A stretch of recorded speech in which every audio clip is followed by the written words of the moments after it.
കഥകളിയാണ് കേരളത്തിന്റെ അഭിമാനമാണ്, വിദേശ രാജ്യങ്ങളിൽ കഥകളിയോട് ബഹുമാനമാണ്, ഒക്കെ ശരിയാണ്.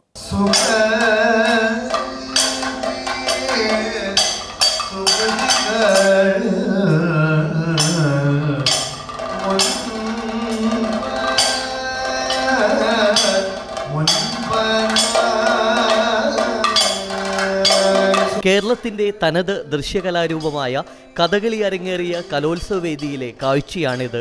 കാണികൾ തീരെ കുറവ്. കാലിയായ കസേരകൾക്ക് മുന്നിൽ നിന്ന് കഥകളി അവതരിപ്പിക്കേണ്ട അവസ്ഥയിലായിരുന്നു മത്സരാർത്ഥികൾ. കൂടാതെ മത്സരങ്ങളിൽ മാറ്റുരയ്ക്കാൻ മത്സരാർത്ഥികളുടെ എണ്ണത്തിലും ഗണ്യമായ കുറവായിരുന്നു. ഹൈസ്കൂൾ വിഭാഗം കഥകളി സിംഗിൾ മത്സരത്തിൽ 2 പെൺകുട്ടികളും ഹയർ സെക്കൻഡറി വിഭാഗം കഥകളി സിംഗിൾ മത്സരത്തിൽ 3 പെൺകുട്ടികളും മാത്രമായിരുന്നു മത്സര രംഗത്തുണ്ടായിരുന്നത്.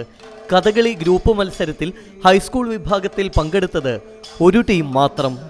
ഹയർ സെക്കൻഡറി വിഭാഗം ഗ്രൂപ്പ് മത്സരത്തിലാകട്ടെ പേരിന് പോലും ഒരു ടീമും മത്സരത്തിനുണ്ടായില്ല.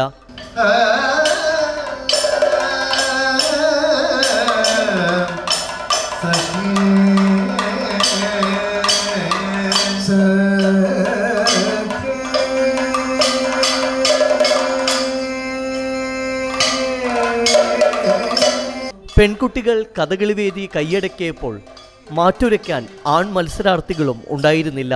കഥകളി പഠിക്കാൻ ആളുകൾ കുറവായതുകൊണ്ടും വേഷവിധാനങ്ങൾ അടക്കമുള്ള വൻ സാമ്പത്തിക ചിലവ് മൂലവും മത്സരാർത്ഥികൾ കഥകളി വേദിയിൽ നിന്ന് പിന്മാറുന്നതായി ഈ രംഗത്തുള്ളവർ പറയുന്നു.